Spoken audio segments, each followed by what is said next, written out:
Don't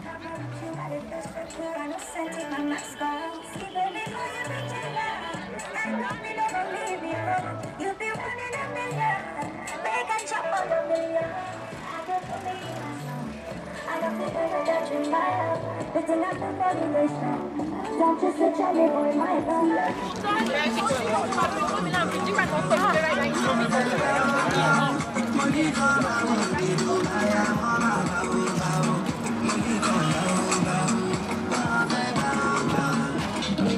Made it. You made it.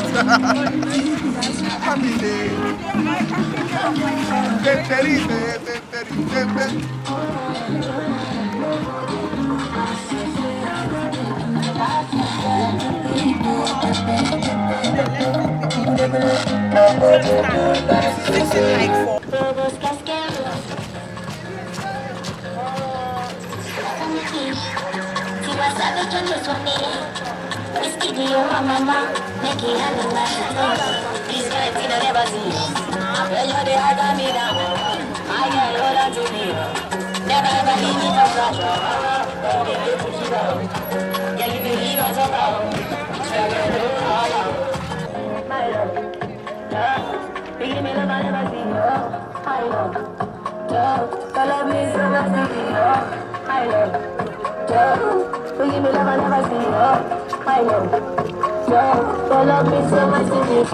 Shukura kilo kosio.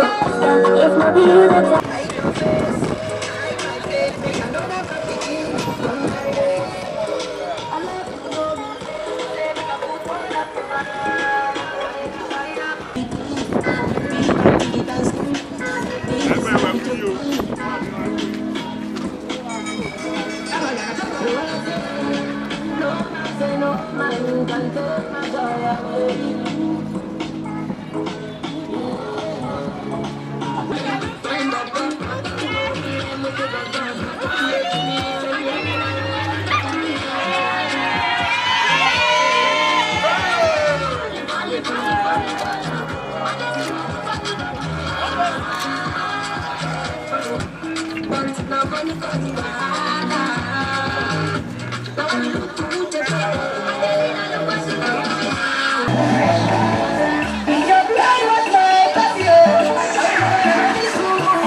Results.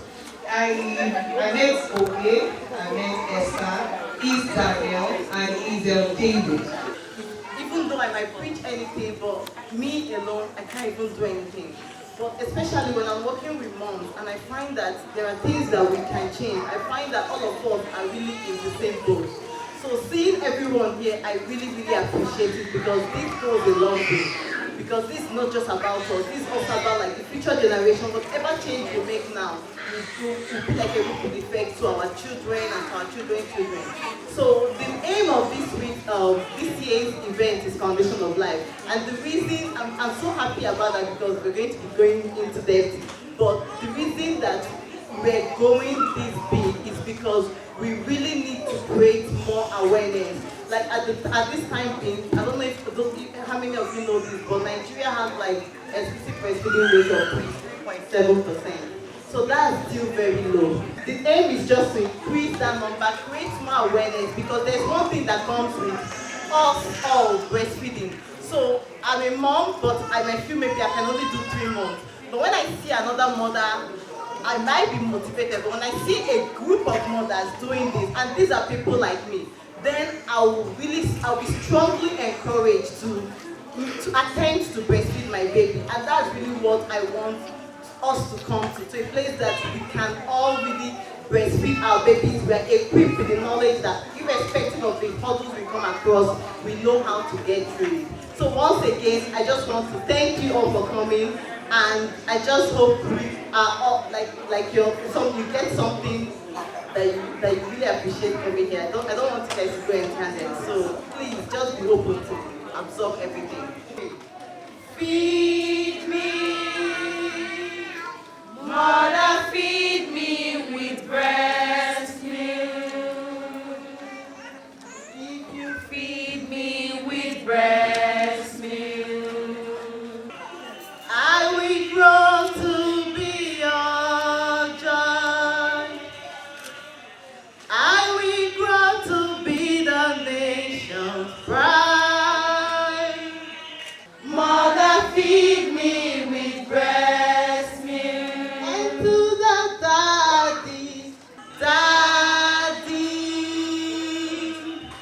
daddy, give mom your support. Daddy, give mom your support. If you give mom your support, she will feed me with breast milk.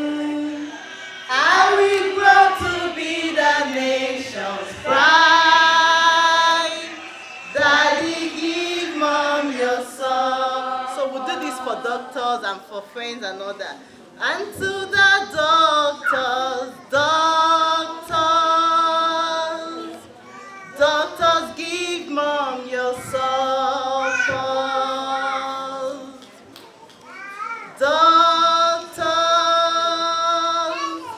Doctors, give mom your support. If you give mom your support, she will feed me with breast milk. I will grow to be the nation's pride. Daddy, give mom your support. Let's just clap ourselves. Due to some complications, I was not able to be with my baby on time. And then after my baby was given back to me, I went home. I struggled with low milk supply. So I had to figure out a way because we're used to, my mom said drink pap, I kept drinking pap and nothing was working. So I had to come up with something that I enjoyed because I really hated pap and something that would work for me. And that was how I came up with the product. And I used it, gave it to friends were giving it to their cousins, their sisters, and I just couldn't keep up with the free gifts. So that was how the business came out. At the point where you could not breastfeed your child, how did that make you feel? Oh my God, like you just feel you're not good enough, you just the most simple thing that will qualify you to be a mom, you're already failing at it. So it feels like you're not going to be mom enough, you're not, like I really felt defeated. I felt I couldn't just do the smallest thing, like just for like the most little thing to do. And I was struggling with that, and how am I going to raise her up if I couldn't do that? Now you've been breastfeeding and your baby, tell us a little about your baby. How has she reacted to breast milk, Tell us a little bit about it. Oh, she loves her breast milk. She, like, my mom will be telling her, are you not going to get tired? Even when I'm gone for a while, she comes back.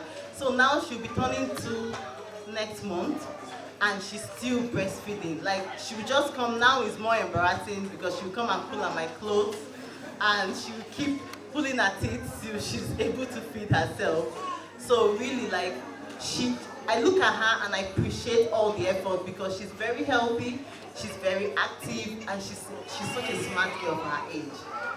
Did you get any negative reactions when people found out that you were still breastfeeding and your baby is turning 2? Have you gotten any negative criticism from people who are watching, people around? Oh yes, I did, especially in Nigeria. So I was here December for Christmas, and I was in the village breastfeeding my baby on a very breezy day. And then aunties and relatives walk into the compound, and I was just chilling somewhere. The next thing they come, why is she sucking? This, that, and before I knew what was happening, my baby was like almost yanked off my breast. So, and I'm like, what is going on? And they said, you need to stop, she's too old. You need to get pregnant, you need to do this. So, and it's really, you have to educate them when they know better, you just have to correct them. So that's my experience. Breastfed for 3 months and I'm like, I didn't turn out bad. But after the last breastfeeding conference, I decided to push it by another 3 months to 6 months. So if there are people like me who are deciding, no, I can't do this thing, what would you say to them? So I will just encourage you because it's not about you, it's about your baby. You can make a choice, your baby cannot make a choice. So, and this is the perfect nutrition for your baby. And the fact that the benefit does not just stop at that baby age, it goes up to toddler, to adulthood, especially with the chronic illness. Like if you're a mom and you know there's a way you can reduce the risk of your child having diabetes as an adult or being obese, you will do that. Or even having like the cancers, the common cancers that we have rampant now, you will do that. Good afternoon, everybody. My name is Omolade Ogunaike. I'm an accountant. My question is this. In a situation where you've determined to breastfeed your baby exclusive and the breast is not coming out well, then let me just make a practical example. When I get back to my baby, I was determined to do exclusive for 6 months. But I discovered that at night his leg was always shaking as if he's vibrating sort of. So I went to the hospital and they told me that there was not enough glucose in his body and the breast milk was not enough for him. So in a situation like that, in that situation, the thing is that your baby was sucking, but your baby was not transferring milk. Because if your baby was getting milk, your baby will not have that low glucose. So it's one thing for babies to suck, it's another thing, are they effectively transferring milk? So are they actually getting milk? So this is something that we correct. Like, if I had met you, I would fix the breastfeeding problem. Do you understand? So we fix the breastfeeding problem, but this is where the gap, we have the bridging gap in knowledge. So because of you're not aware of that, and whoever assessed you was not aware of that, so we did not correct the breastfeeding issue. Rather, we figured what's the next alternative. Okay? So most issues are actually things that breastfeeding comes with hurdles, but majority of them are something we can resolve. Those outside and here. And was your baby showing any sign, any symptom? So your baby was feeding well and was a happy baby. So, and was he tested for low iron or anything? So tell us first, let's get to know you. What's your name? What do you do? Good afternoon, everyone. My name is Ada Usoigo. I work as a personal assistant. Okay, I have 2 babies. How old are they? My first child is 3 years old and my son is a year old. Okay. So when you had your first child, or your both children, did you have any complications trying to breastfeed? Yes, I did. I could not breastfeed my first child. I think for just 3 months and 2 weeks, I should stop breastfeeding totally. By herself? No, both of us, it wasn't working. I couldn't breastfeed her. I wasn't lactating, nothing. I just had to go. Oh wow. Okay, let's speak with the doctor. Hello doctor, good afternoon. Please can you introduce yourself to us in your name of them? Well, for the first 2, I've had them a long time ago, like I said, 8 years ago. So I actually planned to breastfeed exclusively for 6 months. My first daughter, it wasn't possible because I was working at the time and it wasn't convenient. So I had to introduce formula when she was about a month old. For the second, because it was so difficult for me to establish exclusive breastfeeding for the first one, I didn't bother with the second. But my third, I insisted, even though it was very difficult, family members, friends, colleagues in the office, it wasn't easy to be able to give, but I was able to concentrate exclusively breastfeeding for 4 months. Actually, for example, like from the way the breast is formed, the anatomical structure of the breast, some of them have retracted nipples, so it's usually difficult for them to breastfeed that way. So what we tell them is, even before the baby is born, we tell them to just try and stimulate the nipples to come out. Then another thing too is psychological. It's really not easy, especially in an environment where you want to exclusively breastfeed for 6 months. Most of the time, support is very important. Support from family members, friends, people in the workplace. So she needs a lot of support to be able to actively take that decision and go through it for 6 months. Alright, she mentioned support. Let's speak with you from your experience. How much support did you have when you had your babies? And given the benefit of hindsight, is there anything you wish could have been done differently? Yeah, for my first, I really wish I knew Chinny, Dr. Chinny. For my second, I thought I had my son.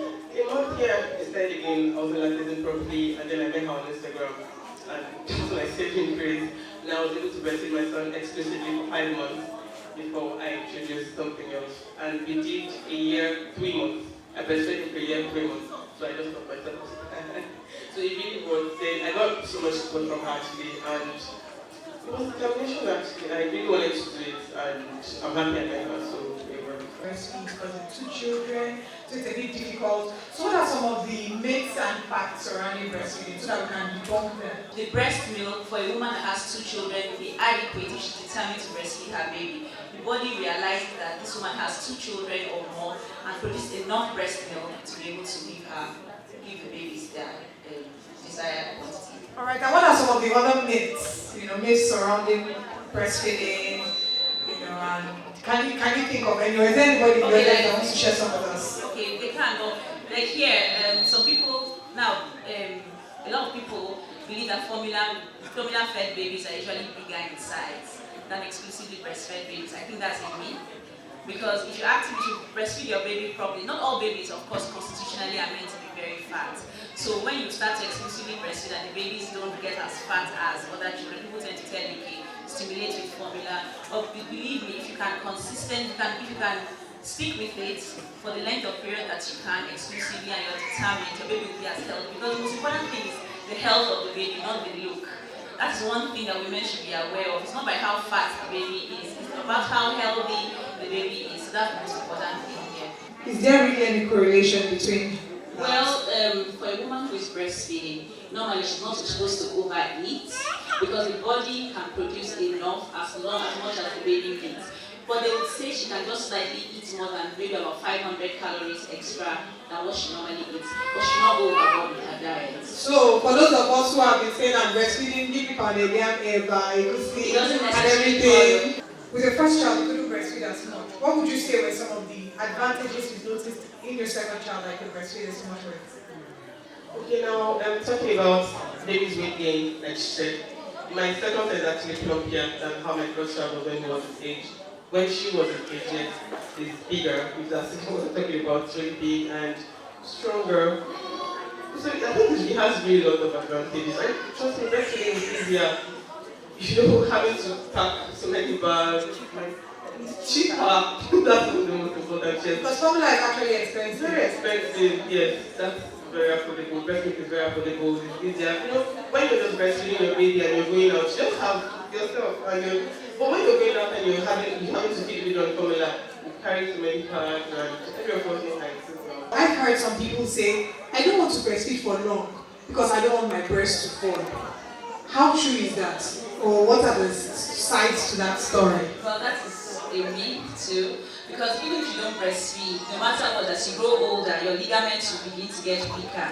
So the breast will always obey the law of gravity and will definitely fall. Because what goes up must come come down. So irrespective of breastfeeding, your breast will fall unless you have strong ligaments. So that's usually not having to do with breastfeeding. It's usually the makeup of the woman's body. Does anybody have any questions before we wrap up this segment? Good afternoon, everyone.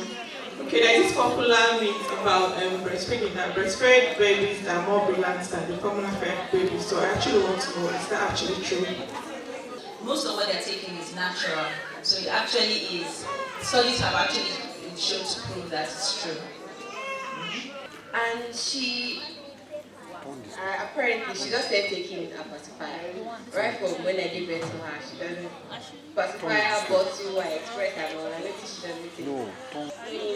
In a month plus, she's going to be 6, which is supposed to start taking formula.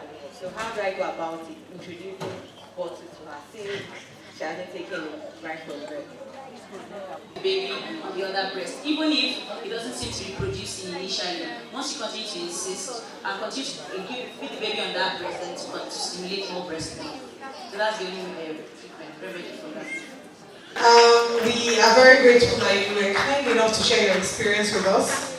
And it just transformed into a social media influencing page, and then we get to be here on Milk Booster because we support a lot of things that have to do with twin and multiples and their mothers and their dads.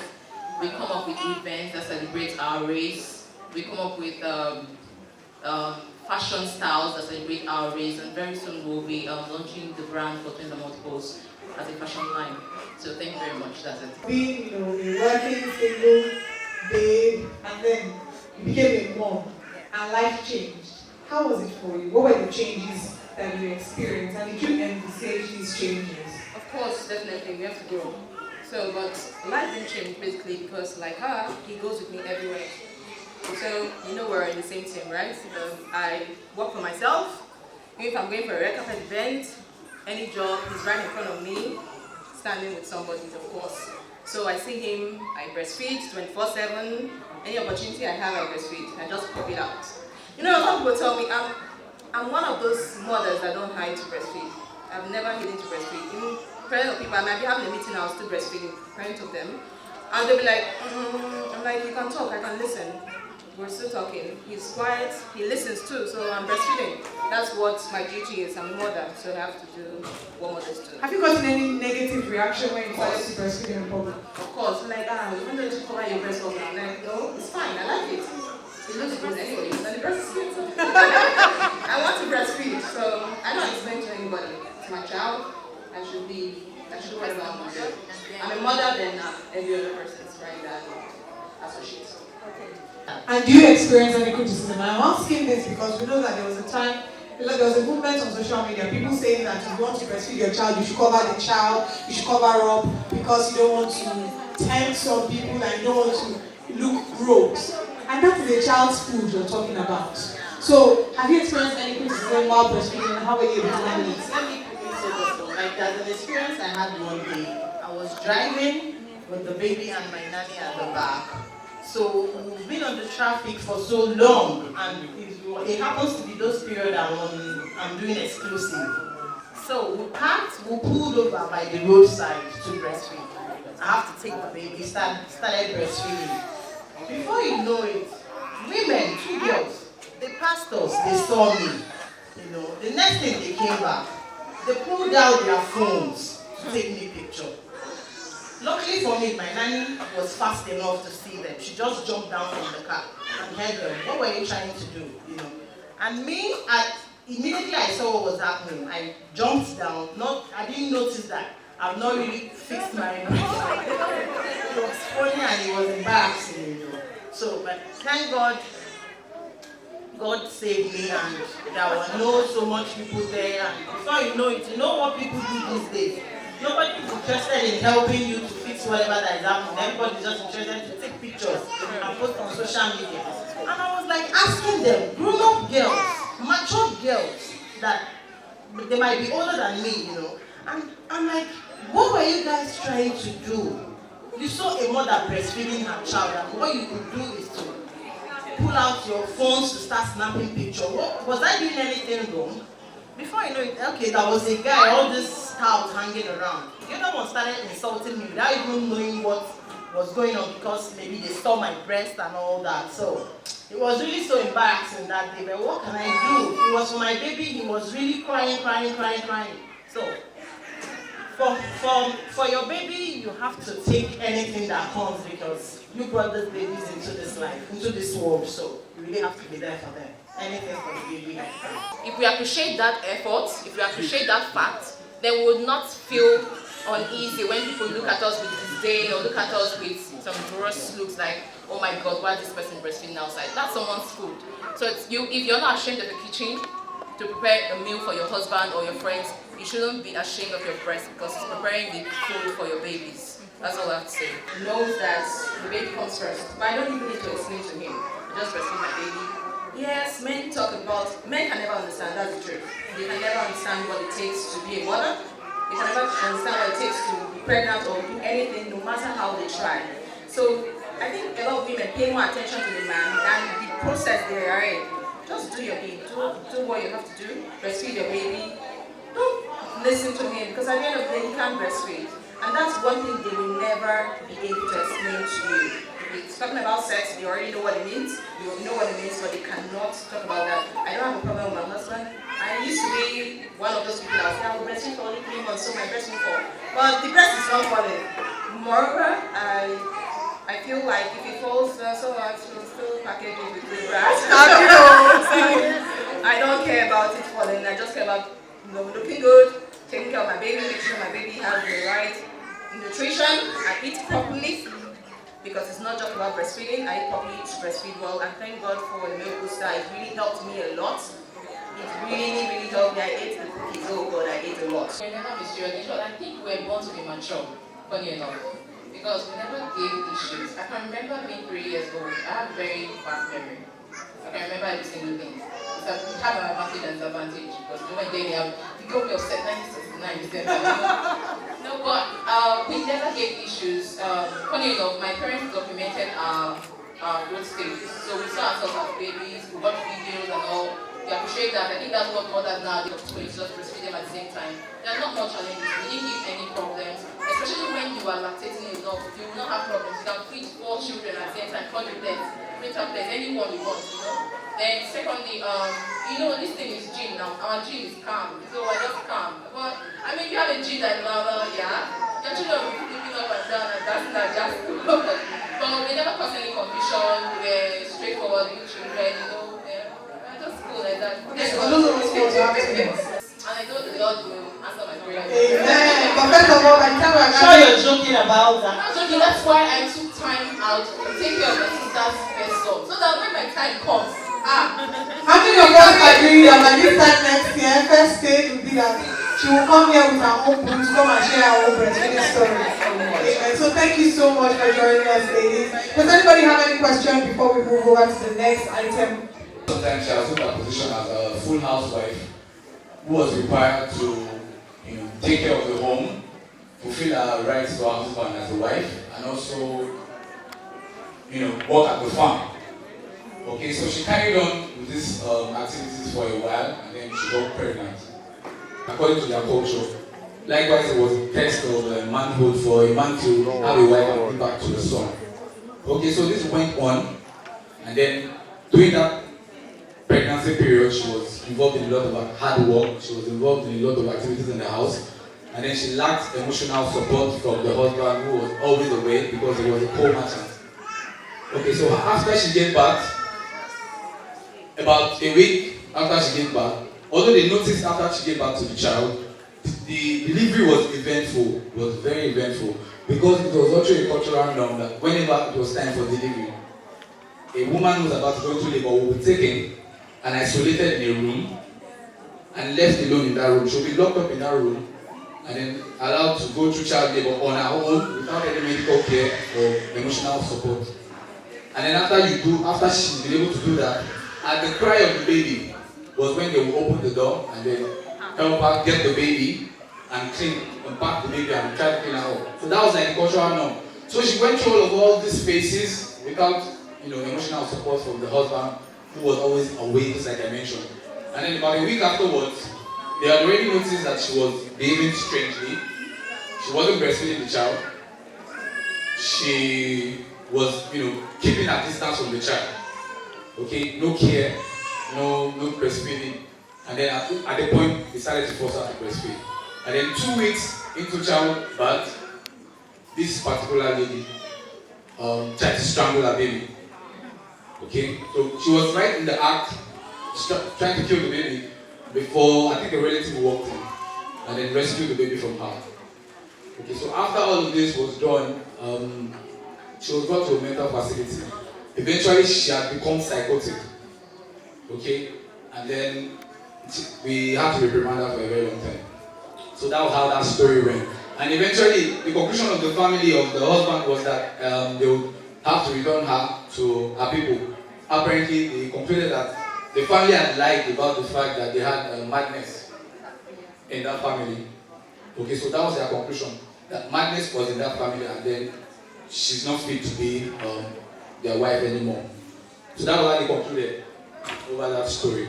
But basically, what that lady had gone through at that point is what we refer to as postnatal psychosis. Okay, which is like an advanced, form of postnatal depression, which is what I want to talk about. So basically, what's depression? I'm sure we all have an overview of what depression is all about. Depression is, postnatal depression basically is it happens after childbirth, and then entails a form of depression which involves the mother being withdrawn, being isolated, and unable to give care to her child. Okay, this sort of depression would impair her from her daily functioning as a human being. She won't be able to care for herself, neither will she be able to care for the child. So that's what basically postnatal depression is all about. That's why it's called postnatal. It happens to a woman after childbirth. Okay, so it's a rare form of depression and it's real. Okay, PSN Africa is an NGO that creates awareness about this sort of depression, educate mothers about it, and then we do not just stop at educating mothers, we also go further to help mothers who will screen and see that they're already presenting symptoms of postnatal depression. We offer help to them for free, and that's what I do as a clinical psychologist with PSN Africa. And in the past 2 years, since our inception in 2015, I personally can say that we have been able to help over 2,000 women who have screened and have suffered postnatal depression. Okay, so it's actually happening and it's real. Okay, prior to the time we started this awareness campaign, it has been the notion that postnatal depression is a white man's disease, you know, and black women do not have any business with being depressed after their child is born. But that's such a lie that we tell ourselves.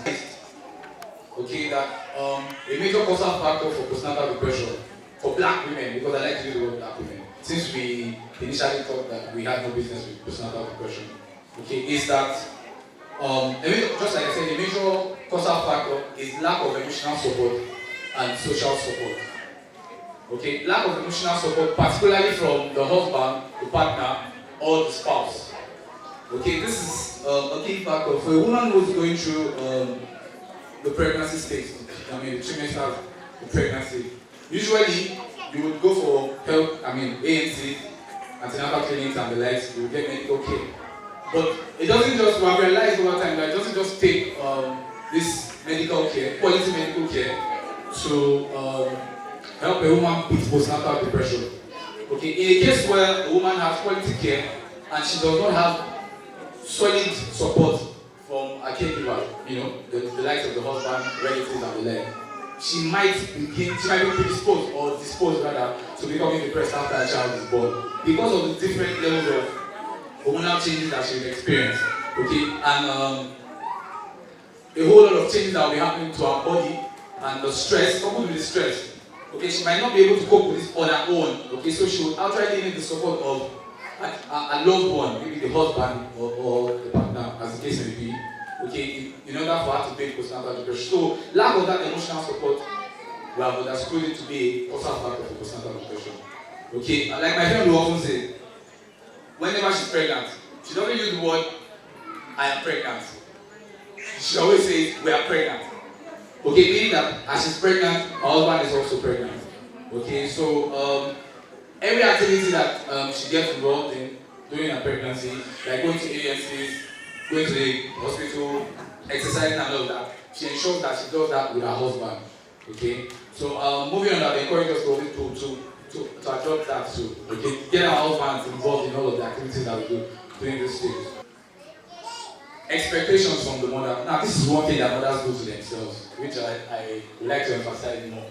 Okay, when we get pregnant, we oftentimes, you know, have a lot of expectations. Like, fine, when it's time for me to deliver my baby, I'd like to do it the normal way, like the Hebrew woman would do it. Okay, nobody wants to do like give back to the baby through CS.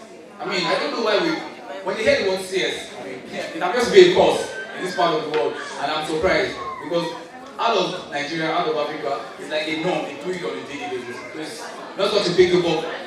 When we hear the fact that we'll be recommended for CS, we become all worried and all. Okay, so having CS for delivery is not a cause. Okay, so such expectations, when we're not able to meet up with expectations, we become disappointed. And this will also raise our level of anxiety. Take, for example, a mother who's pregnant and she's adding weight, which we all know would be natural, it will come.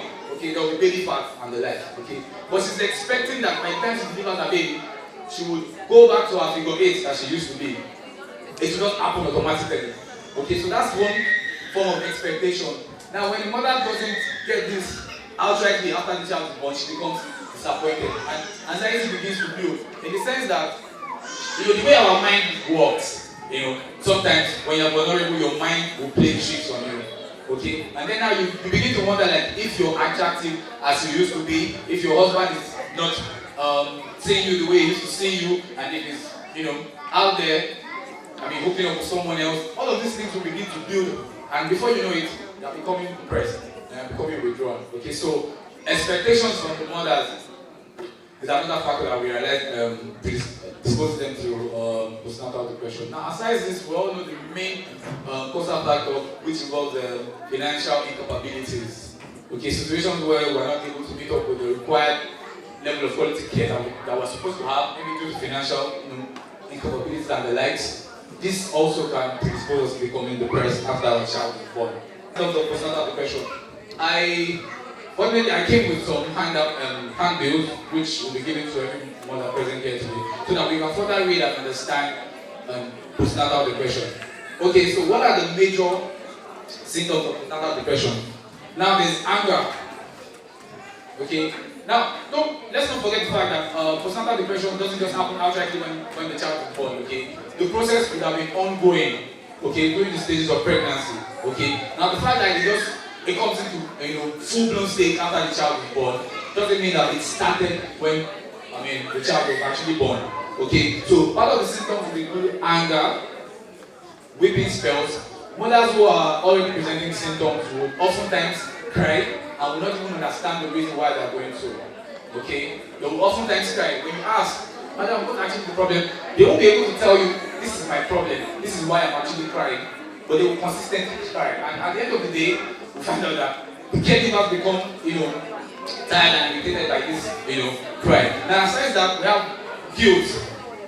Guilt for the mother will come in cases where, because she has become depressed, she would not be able to fulfill her duties to her child, particularly breastfeeding the child.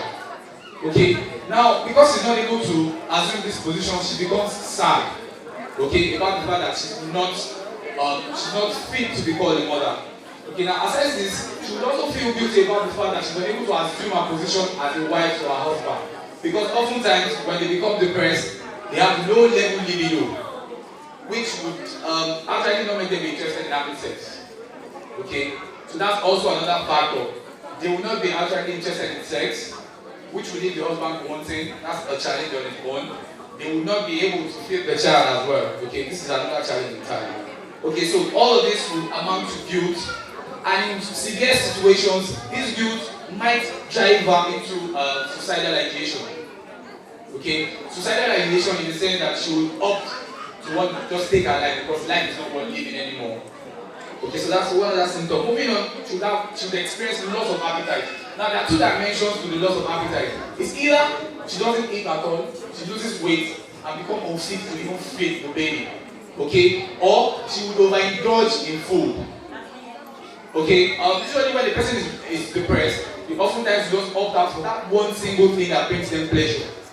Okay, now in this situation, maybe food, and then she would overindulge in eating. She will become obese, become excessively fat, and not attracted to the husband. And with that will come anxiety as well, because she doesn't feel beautiful any longer. She doesn't feel fit for her husband. So all of this will build upon another. Now, aside that, a mother, gave birth to a child, and then after about a week, she strapped the baby to her back, strolled out of the house without her relatives noticing, and then tried to jump into the canal with the baby strapped to her back.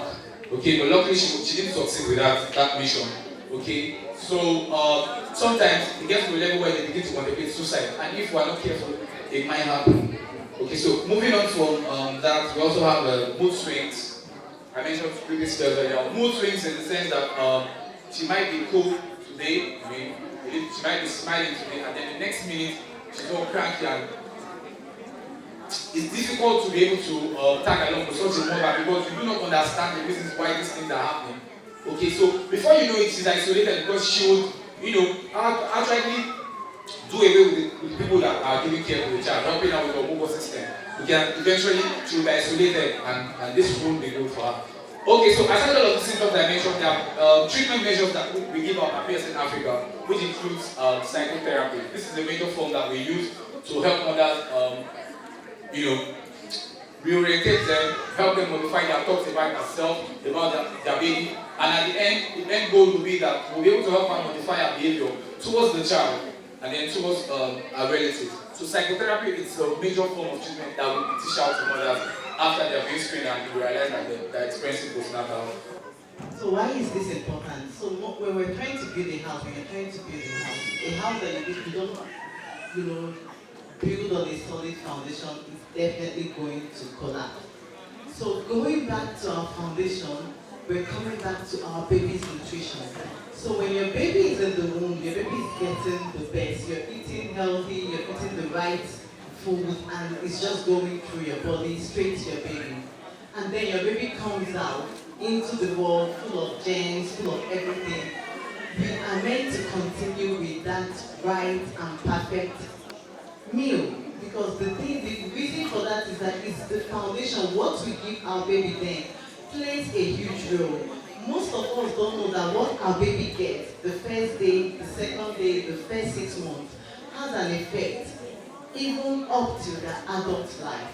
So if you have the power to correct or to have to kind of correct what will be what your baby will have later in life, you would do it. So I want to commend us to all. You tell somebody, tell another person, because this is knowledge that we should all share. Every baby should get that first meal, the colostrum, and your baby should continue nursing, because this is you setting the perfect foundation for your baby. Because the reason for this is that baby now has a lower risk of obesity. That baby, when they get to that adult age, where so many adults now are suffering from these chronic illnesses, diabetes, high blood pressure, and like I said, all the different cancers that are going on now. So you find that baby, even as an adult, has a lower risk of that. Your baby girl has a lower risk of breast cancer, which is one of the most fatal causing cancers that we know. So we have to really try our best to know our own self and then tell somebody else, because that meal that you're giving your baby, don't just say it doesn't matter. Because I hear someone tell me, oh, there isn't much difference between breast milk and formula, and that's really a big lie. That is such a big lie that I don't even know how someone will even tell me that. But the truth is that many of the time we try to downplay breast milk just because of we don't want to be judged, we don't want to feel bad, so you're better off downplaying it. But that's not right, because irrespective of breast milk is the perfect meal. It comes with challenges. Not every mom is going to have a straightforward breastfeeding journey. And even within the same mom, between your first child, your second child, your third child, it is not the same for every mom. So when you know that this is the perfect meal for your baby, and then when you know as well that there are hurdles that come through, and you're fully equipped with knowledge to get through those hurdles, then you achieve your breastfeeding goal. So talking about foundation and nutrition, breast milk is the standard. And after breast milk, you go first to donor milk before you talk about formula. Because the reason is that if you're giving your baby formula, many of them, the protein there, that's why you find formula-fed babies, they sleep longer. Because the protein in the milk takes a while, it takes longer to digest. Whereas the protein in breast milk is easily digested and it's very easily available for your body, for your baby's body to get the nutrient. So, and then you find as well, you don't want your baby to be sleeping, because this is one thing I find, mothers that have to give formula or they were told to give formula, they end up in a bubble. So they feel, okay, I don't have enough to feed my baby and I have to give formula. And when they give the formula, that baby goes off sleeping or feeling full for longer than 3 hours. And that mom does not cover that period with pumping. So she waits till baby is hungry. And you find it's kind of like a bottle trap. So you keep going through this round and round, your supply is going down because you're missing sessions, you're not feeding on demand, and you're not putting the pumping wall. So this gradually just trickle down your supply till your baby does not want to take the breast anymore. Because who would want to feed from somewhere when there is nothing coming out of it? Babies are not that patient to go through this kind of a manual labor, trying to get something that is not there. So even if you're trying to give bottle, you have to be equipped with the knowledge that you have to maintain the demand. Because I work with so many moms that have low supply, and you find that there is also an error in their demand. There is also an error in their baby transferring milk. These are things that they don't know, and they feel everything is going well without knowing that all of this at the end of the day leads to a late onset decrease in supply. And the thing with late onset decrease in supply is that it requires some work to bring yourself back to that full supply. And sometimes we're too busy, or we don't have the time to do all the work required. And we end up just weaning our baby prematurely, or maybe the baby will just stop sucking, at all, because of there's nothing there. So I'm just going to touch some of the challenges and all those that affect us moms, starting with after you've had your baby. So I frequently see this on Instagram, on some women forum, and they'll say, oh, I just had a baby, it's 5 days now, milk is not coming out, this one, that one. And the first challenge I find is for moms when milk is not coming out. So the panic the panic sets in, your baby is starving, your baby is not eating well, the baby is crying every time, and you have to feed. So the option that is easily available to us is formula. And we start off that formula and we don't do anything. At the end of the day, we are still suffering. So basically, from 15 weeks of pregnancy, breast milk production starts in the breast. And this is something that happens to every woman, except if the woman have some really, like you really would not have the breast milk producing gland for you not to have this production from 15 weeks. As long as you have your breast and your milk producing glands are there, from 15, 16 weeks pregnancy, your breasts start producing colostrum. So for most of us, we don't even learn how to hand express. And studies have shown that hand expression leads to increased later milk production. And this is something that we are meant to cooperate early and be consistent with it.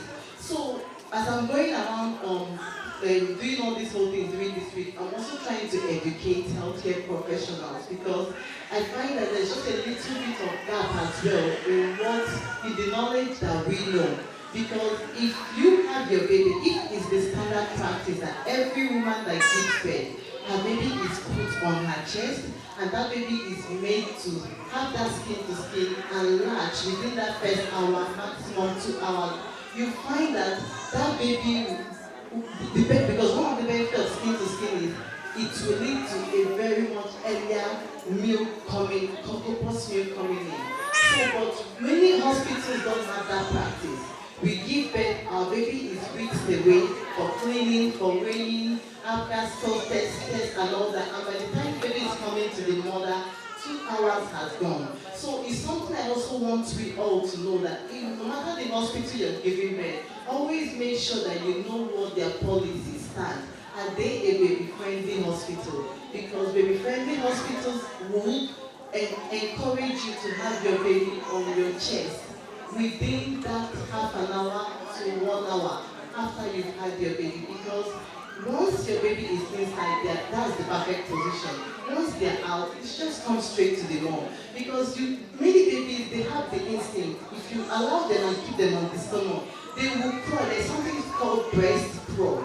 And they will crawl to the breast. Because of this is one of the reasons why the area around our nipple gets darker during pregnancy, because it acts like a target, like a GPS for babies, and they aim for it. And when they get there, because the secretion around it is similar to the fluid they live in it, so they go to it and they latch on. Many of them are born with this. So except babies that If we had a delivery that was medicated and the baby is drowsy, maybe that baby might not be able to do all that because they're a bit weak, a bit sleepy. So also another part of the thing is educating us, educating staff as well when it comes to delivery, when it comes to labor. How are we too quick to jump into intervention, or are we giving mothers time? Like, have we allowed labor to progress, or are we just jumping into action just so that we'll have that mom have her baby at home? Because the way labor and delivery goes plays a vital role in your breastfeeding. It will determine whether you start off great or whether you have a little bit of hiccup.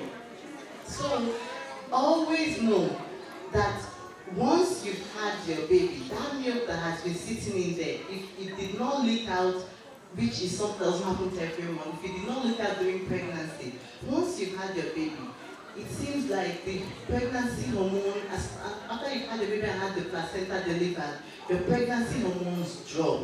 And those hormones were acting as a handbrake, preventing the milk from secreting out. So once you've had that placenta delivery and the hormone drops, your milk should be ready to come out to your baby. But the thing is, where many of us are looking for huge milk coming out, many of us are looking for to feel full and milk pouring, which is not the truth, because at that stage it's very small in volume. But know very well that that small quantity is enough. It has all the nutrients your baby needs. It has all the calories per feed that your baby needs. And it has all the antibodies to help them fight every infection that they may be exposed to. So you don't need to be looking for a full milk and saying nothing is coming out.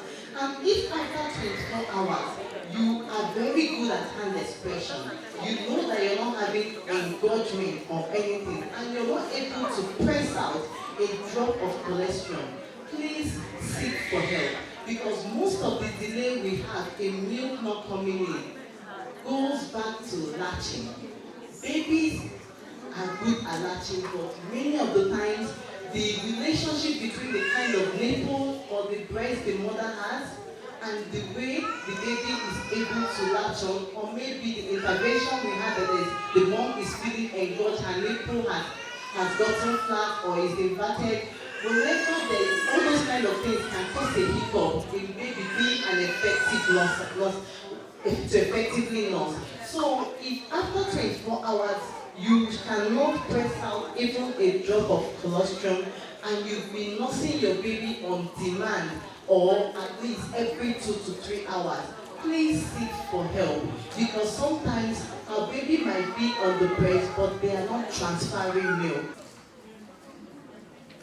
My name is Chini Obiwan. I'm a medical doctor, a lactation consultant, member of Academy of Breastfeeding Medicine, and I'm the founder of the Milk Booster and the Breastfeeding Dog. Breast milk is a perfect nutrition for every infant, and it's because of all that is in it. So it's filled up with living cells, with the proper protein, with the proper lactose that your baby needs. Unlike formula that has a lot more protein that is harder to digest, breast milk is easily available for the infant and it's easy to digest. It doesn't sit in the stomach, and it's something that the benefit extend even up to adulthood. And it's also beneficial to the mother because it reduces her chance of breast cancer and it helps her to get back to her pregnancy weight. Exclusive breastfeeding for moms is very necessary, and it's because of when we're trying to add things like water, we can contaminate what we're giving the baby. If we're trying to bring in formula, because of it's not the same constituent, it's not the same level of nutrition. So we find that the baby is not as protected if that baby was only getting only breast milk. So the reason we preach exclusive is because that's according to WHO standard, every woman should breastfeed exclusively for the first 6 months with complementary, add complementary food afterward with continued breastfeeding up to at least 2 years or beyond. So it's at least 2 years. So the exclusive part is just for 6 months. And the more, if we're able to do exclusive, our baby is going to get all the nutrients and there wouldn't be anything trying to to prevent some of that. The Milk Booster is a company that helps women with insufficient breast milk supply.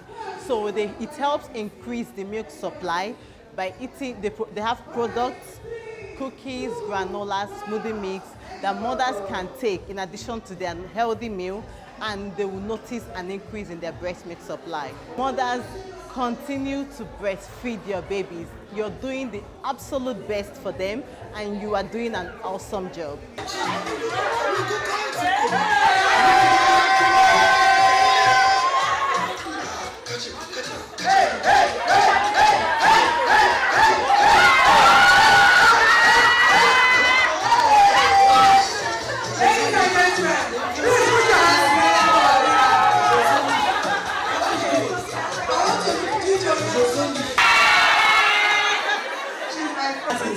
So I'm going to present her. Come on, the Milk Booster. I would like to present this gift to you. Keep breastfeeding your baby. Keep dancing. And hopefully, maybe next year, this time, you can come out with a brand new baby. So next time, she's coming back again with a brand new baby. Put your hands together for her. Congratulations. What do you have to say? My name is Uchenna Nana Maduka, Nollywood actress and a mother of 2. I've always been one of the people that loves breastfeeding. That's why I'm here for this event. Then I've also learned that, because before now I used to think you can't breastfeed more than 1 year. I've been able to learn that you can do as much as you want. You can, as much as your strength can carry, like 2 years and above and all that. But there are some certain foods you might eat that might, when a baby is sucking, the milk is not really helping the child. So you really have to take things that has nutrition that will be able to pass through the baby. Oh, Dr. Chini, she's a wonderful person because I met her from Instagram, and ever since then we've been very good friends, like becoming a family, because through her I've learned so much about this breastfeeding thing. I've learned a lot from this gathering. Most importantly, like what she said, if you have things to do for your child that will prevent him from getting sick in older age, won't you do it? You will definitely do it. So breast milk is one of the things you will do. You introduce to your baby. If eating healthy while you're pregnant, why not give the baby a healthy meal? Why nursing the baby to help the baby grow more? So I guess coming to this place has really opened my eyes to a lot of things. Charlie, breastfeeding, feed the baby. There's nothing like overfeeding the baby. Just feed the baby more of the milk. Oh, she's doing a great job. It's not easy to gather people around, giving out gifts. No support. I know less support from most people that came, but it's not easy bringing people together from all walks. So she's doing a great job.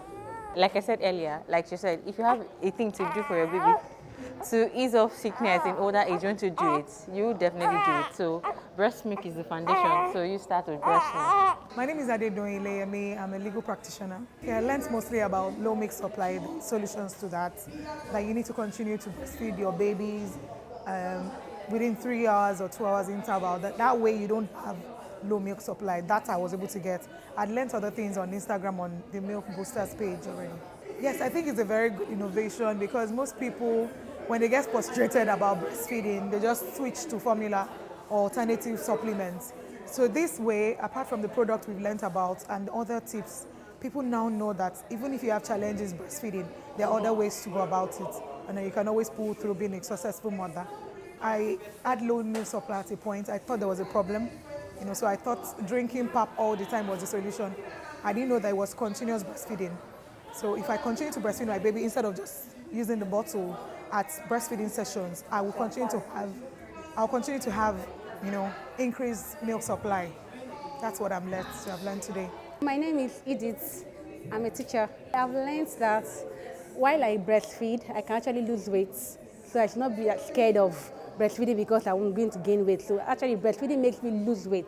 That's what I've learned. So many things actually. Okay, that you can actually twin, if you have twin, that you can still, your body can still bring out enough milk for the twin. So even if you have 4 children, you can still bring out enough milk. And this means that if you are pregnant, you have to eat a lot to bring out milk. But I learned that you don't have to really eat a lot of food.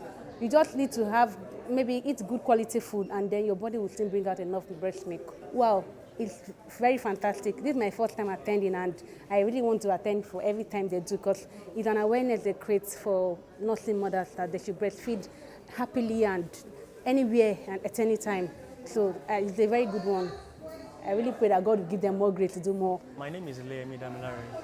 I'm an IT professional. Well, I didn't want to come, but my wife is kind of person that if she wants you to follow her to learn something or to make the family more interesting and for you to be a good helping hand in the house, she has a way of doing it. And just for us to be able to take care of our child very well, I had to follow her down to also learn on how she will be able to breastfeed our son very well. That's what I mean. For example, I learned that it's not until when she eats too much before she can breastfeed the baby very well. Because she's kind of person that she'll be like, I'm eating for the baby also. So she tends to take more food. But now today we've been able to learn that it's not the more intake you eat, more things you eat that brings more breast milk out. So at least that we've been able to learn something. It's a very good event because it sensitizes women on how to breastfeed and challenges that they are facing, how to overcome it. It's more enlightening for them to attend the program so that they know how to breastfeed more, and if they're going through any challenges breastfeeding, it enlightens them, tells them what to do to breastfeed the baby. My name is Vivian. I'm a banker. I saw the ad on Instagram, and basically I'm already breastfeeding, but then I saw they were going to teach how to introduce to solids and all of that. That was why I actually came. I've learned a lot. I mean, I'm sure with my second baby I'm going to do a lot more better when breastfeeding. I learned about postpartum depression. I learned about milk supply, how to make it, increase it if it's not enough, and I learned a lot actually. Oh, no more being ashamed if I have to, because I've been thinking, if I go to church, I have to use the nursing cover. I'll probably discharge because it's my baby and I have to really breastfeed her. Oh, very wonderful thing they are doing. The fact that it's free is very, very, it's a humanitarian job, which I give kudos to Milk Booster. She's doing a very good job.